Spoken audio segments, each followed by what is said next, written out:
Pemerintah katanya mulai serius mengawasi pajak influencer, kreator hingga pedagang online. Apa alasan utama di balik kebijakan tersebut? Apakah negara sudah kekurangan uang? Apakah negara sudah kekurangan uang? Assalamualaikum warahmatullahi wabarakatuh. Selamat siang. Perkenalkan saya Nur Syadiah, NIM 209250263 dari Program Studi Administrasi Bisnis International Women University. Pada kesempatan kali ini, saya akan mempresentasikan hasil analisis saya yang berjudul Analisis Kewajiban Pajak, Influencer dan Konten Kreator di Bisnis Digital, sebuah studi kasus mengenai pajak penghasilan di Indonesia. Presentasi ini merujuk pada 3 dasar hukum utama, yaitu PP nomor 20 tahun 2026, UU Harmonisasi Peraturan Perpajakan atau HPP tahun 2021, serta beberapa studi kasus dari Direktorat Jenderal Pajak atau DJP. Mari kita mulai dengan melihat mengapa topik ini sangat relevan saat ini. Yang kedua adalah latar belakang. Indonesia ini memiliki sekitar 160 juta pengguna aktif media sosial. Angka yang sangat besar ini menciptakan ekosistem digital yang subur bagi lahirnya profesi baru, yaitu influencer dan content creator. Fenomena ini merupakan bagian dari revolusi industri 4.0, di mana penghasilan seseorang tidak lagi harus berasal dari pekerjaan konvensional.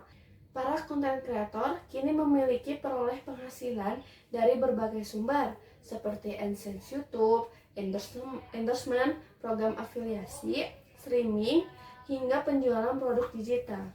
Namun, di balik potensi ekonomi yang besar ini, ternyata potensi pajak digital yang berhasil dikumpulkan baru sekitar 30% dari total potensi yang diperkirakan mencapai 10,7 triliun per tahun. Artinya, masih ada kesenjangan yang cukup besar antara potensi dan realisasi penerimaan pajak dari sektor ini. Sebagai respon, pada tahun 2023, DJP mulai mengirimkan surat permintaan penjelasan atas data dan atau keterangan atau SP2DK kepada ribuan influencer yang diduga tidak melaporkan SPT secara benar. Dan sebagai penguat regulasinya, PP nomor 20 tahun 2026 kemudian mempertegas kewajiban kepemilikan nomor induk berusaha atau NIB serta kewajiban perpajakan bagi seluruh pelaku usaha digital. Yang slide ketiga ada jenis kewajiban pajak influencer. Lalu, apa saja kewajiban pajak yang harus dipenuhi oleh seseorang influencer? Ada 4 jenis utama. Yang pertama ada PPh pasal 17. Ini adalah tarif progresif umum, mulai dari 5% hingga 35%, tergantung pada lapisan penghasilan kena pajak seseorang. Yang kedua, ada PPh final UMKM berdasarkan PP 20 tahun 2026, yaitu sebesar 0,5% dari omzet bruto dengan syarat omzet tahunan tidak melebihi 4,8 miliar. Dan yang ketiga, ada pajak pertambahan nilai atau PPN. Ini berlaku jika omzet sudah melebihi 4,8 miliar per tahun, sehingga pelaku usaha wajib dilakukan sebagai pengusaha kena pajak atau PKP. Dan yang keempat ada withholding tax internasional. Ini terjadi misalnya ketika Google memotong pajak Amerika Serikat atas penghasilan AdSense seseorang content creator. Menariknya, pajak yang sudah dipotong di luar negeri ini tidak dapat dikreditkan dalam perhitungan pajak di Indonesia. Nah, untuk memahami bagaimana skema-skema ini diterapkan dalam praktik, mari kita lihat sebuah studi kasus nyata. Bisa kita lihat di sini ada studi kasus yang diangkat dari siaran pers DJP dan pemberitahuan CNN Indonesia mengenai seorang influencer berinisial RA yang berbasis di Jakarta. Dari sisi profil, RA memiliki lebih dari 1 juta pengikut di Instagram dan lebih dari 500.000 subscriber di YouTube dengan niche konten seputar beauty, skincare, dan lifestyle. Dari sisi kepatuhannya, ditemukan beberapa fakta menarik. NPWP sudah terdaftar sejak tahun 2020, namun NIB belum dimiliki. Ini menjadi temuan utama DJP, dan status SPT-nya tidak lengkap untuk periode 2020 hingga 2022. Sekarang mari kita lihat rincian penghasilan bruto RA di tahun 2022. Totalnya mencapai 720 juta rupiah yang berasal dari 4 sumber. Yang pertama ada AdSense YouTube sebesar 210 juta, sekitar 29,2%. Yang kedua ada endorsement dan sponsor sebesar 380 juta atau sekitar 52,8%. Yang ketiga ada afiliasi Shopee atau Tokopedia sebesar 54 juta atau sekitar 7,5%. Dan yang terakhir ada live streaming TikTok sebesar 76 juta atau sekitar 10,6%. Dengan total penghasilan sebesar ini, pertanyaannya, skema pajak mana yang paling menguntungkan bagi RA? Mari kita hitung bersama. Di sini kita akan membandingkan dua skenario perhitungan pajak untuk kasus RA dengan omset bruto sebesar 720 juta rupiah. Skenario pertama yang direkomendasikan adalah PPh final UMKM sesuai PP 20 tahun 2026.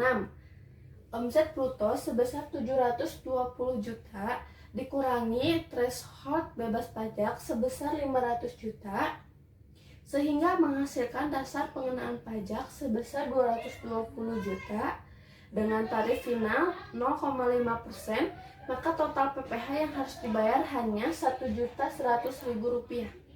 Skenario kedua adalah PPh orang pribadi dengan tarif progresif menggunakan norma perhitungan. Penghasilan bruto 720 juta dikalikan norma perhitungan 50% sehingga menghasilkan 360 juta. Setelah dikurangi PTKP untuk status kawin dengan tanggungan 1 atau K1 sebesar 63 juta, diperoleh penghasilan kena pajak sebesar 290 juta. Penghasilan ini kemudian dikenakan tarif berlapis 5% untuk 60 juta pertama sebesar 3 juta. 15% untuk 190 juta berikutnya sebesar 20.500.000 rupiah dan 25% untuk sisa 47 juta sebesar 11.750.000 rupiah. Totalnya menjadi 43.250.000. Jika kita bandingkan kedua skenario ini, selisihnya sangat signifikan. RA dapat menghemat 42.150.000 apabila memilih skema PPh final UMKM dibandingkan skema tarif progresif. Ini menunjukkan betapa pentingnya influencer memahami dan memilih skema perpajakan yang tepat sesuai kondisi omsetnya. Di sini, slide selanjutnya ada peran NIB dan strategi kepatuhan perpajakan.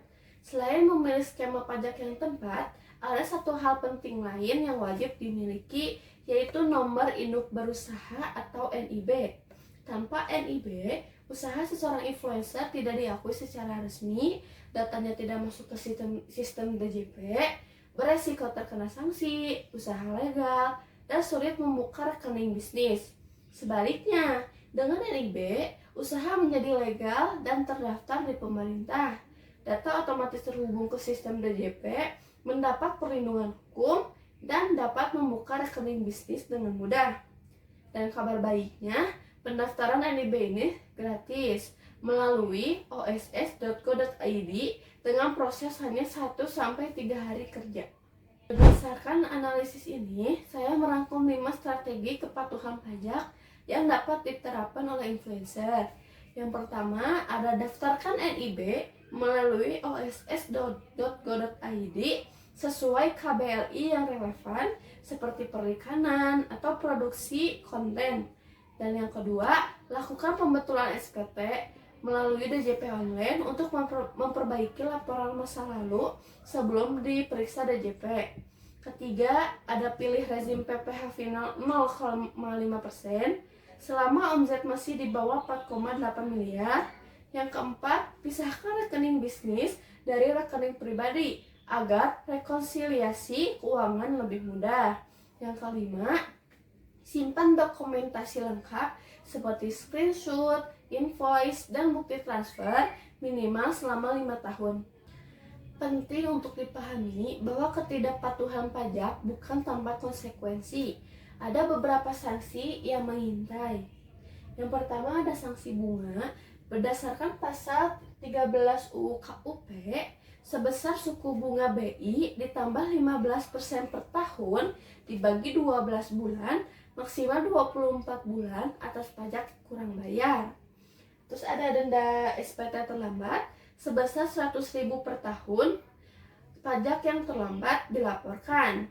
Terus ada sanksi kenaikan sebesar 50% dari pajak kurang bayar jika ditemukan dalam pemeriksaan. Yang ini sanksi pidana berupa penjara 6 bulan hingga 6 tahun jika terbukti sengaja menghindari pajak. Dan yang terakhir ada sanksi tanpa NIB berupa penghentian kegiatan usaha serta denda administratif bagi pelaku komersial.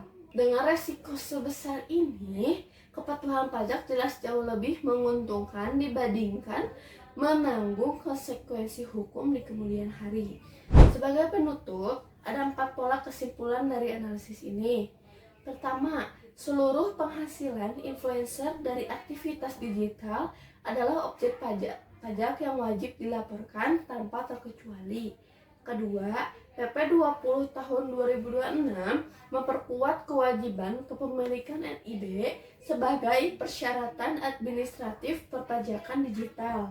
Ketiga, skema PPh final UMKM 0,5% jauh lebih efisien seperti pada studi kasus RA. Skema ini menghemat 42,2 juta dibandingkan tarif progresif untuk omset 720 juta.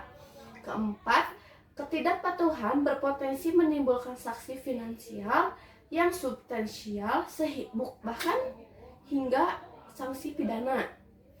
Maka, rekomendasi utama saya adalah manfaatkan PPh final 0,5% sesuai PP 20 tahun 2026, urus NIB Anda, dan laporkan SPT secara benar dan tepat waktu. Demikian presentasi dari saya. Terima kasih atas perhatiannya dan mohon maaf apabila ada kekurangan. Wassalamualaikum warahmatullahi wabarakatuh.